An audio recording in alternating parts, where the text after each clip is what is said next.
नमस्कार किसान भाइयों, राम राम। गेहूं फसल की बात करें तो बुआई का अभी समय चल रहा है, नवंबर का महीना। और एक प्रगतिशील काश्तकार हमारे साथ जुड़े हुए हैं। वो गेहूं की बुआई कर रहे हैं। इस समय कौन सी वैरायटी लगा रहे हैं उनके बारे में, वैरायटी के बारे में बात करेंगे। और सबसे पहले भूमि के बारे में बात करेंगे, किस प्रकार तैयार की। नमस्कार जी, सत श्री अकाल। नमस्कार जी। शुभ नाम बताएं अपना। मेरा नाम sir Madan Singh. Mobile number बताएं अपने। 94 144 81 124। इस फील्ड की बात करें तो आपने यहाँ पर धान की फसल की बुआई की हुई थी। कौन सी वैरायटी लगाई हुई थी? बासमती धान की लगाई हुई थी। उसमें 1401 और जमीन की बात करें तो फसल अवशेष है जो सरकार के द्वारा जलाने से मना किया हुआ है, तो आपने किस प्रकार फसल अवशेषों का प्रबंधन किया? हमने सर पहले गांठें बनवाई। बेलर मशीन की बेलर मदद से। मशीन से गांठें बनवा के फिर उसकी जुताई करके फिर सुपर सीडर से जुताई की, उसकी बिजाई की। अभी बिजाई चल रही है आपकी। सुपर सीडर है किसान भाइयों, एक तरह रोटावेटर का काम करता है, साथ में बिजाई का भी काम करता है। और सीड कम फर्टिलाइजर, यानी एक टापे के अंदर अपने देख पा रहे हैं डीएपी चलती है और एक टापे में गेहूं का बीज चलता है। वैरायटी की बात कर लेते हैं सर, कौन सी वैरायटी काम में ले रहे हो? PBW 826। पीबीडब्ल्यू, पंजाब कृषि विश्वविद्यालय लुधियाना द्वारा नई वैरायटी निकाली गई है। पिछले साल बुआई की थी क्या? जी, उत्पादन कितना रहा? ये 37-38 मन निकला जी। 37-38 मन। हाँ। और बीज की बात कर लेते हैं, कितना बीज इस्तेमाल किया एक बीघा के अंदर? ये 25-26 किलो। 25-26 किलो प्रति बीघा जो इस्तेमाल कर रहे हो किसान भाइयों। पीबीडब्ल्यू 826 की बात करें तो इस समय इसकी बुआई का सही समय चल रहा है, किसान भाई इसकी बुआई कर सकते हैं। और फर्टिलाइजर की बात कर लेते हैं, कितना फर्टिलाइजर काम में ले रहे हो? कौन सा फर्टिलाइजर काम में ले रहे हो बिजाई के समय?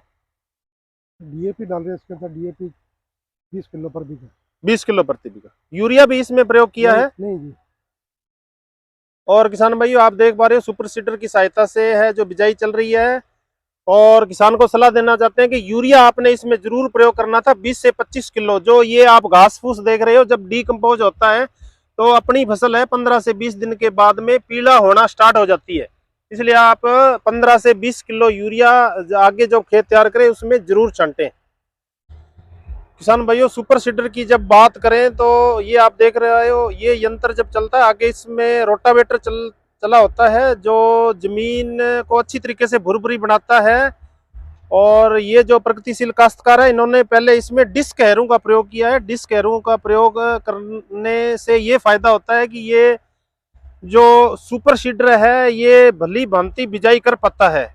इसलिए पहले इसमें तवी का प्रयोग किया गया है और उसके बाद में सुपर सीडर से बिजाई हो रही है। आप देखो कितनी बढ़िया बिजाई हो रही है और बीज भी प्रॉपर मात्रा में पड़ रहा है। और साथ में सीड कम फर्टिलाइजर की सहायता से उर्वरक है वो लगभग 1 से 2 सेंटीमीटर आपके बीज से नीचे और उसके ऊपर बीज आ रहा है। इस तरीके से जर्मिनेशन भी अच्छा होगा। और निश्चित रूप से धान उत्पादक जो किसान है, फसल अवशेष जलाने के लिए जहां पर मना किया है तो बेलर से पहले गांठे बना करके और फिर सुपर सीडर की सहायता से यदि बिजाई करते हैं तो हमारा पर्यावरण है वो सुरक्षित रहता है। और यदि फसल अवशेष हम जलाते हैं तो उससे जमीन के जो हमारे मित्र कीट है, केंचुए हैं और साथ में जितने भी बैक्टीरिया बेनिफिशियल, वो सभी नष्ट हो जाते हैं।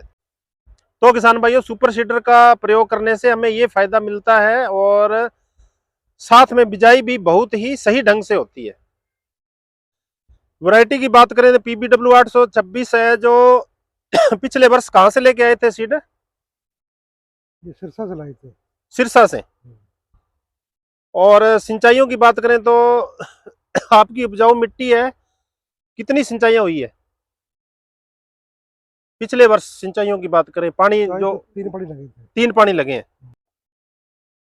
तो किसान भाइयों इन्होंने बीज उपचार किया है, थायोफनेट मिथाइल और से उपचार किया है। तो बीज उपचार करने से हमें जो फसल के अंदर लूज समट जैसे लक्षण दिखाई देते हैं वो लक्षण हमें दिखाई नहीं देते हैं। तो इस प्रकार हम फसल का अवशेषों का सही प्रबंधन करके और बिजाई करते हैं तो निश्चित रूप से हमें फायदा मिलता है। तो एक प्रगतिशील काश्तकार थे हमारे साथ जुड़े हुए थे। नमस्कार जी, बहुत बहुत धन्यवाद आपका।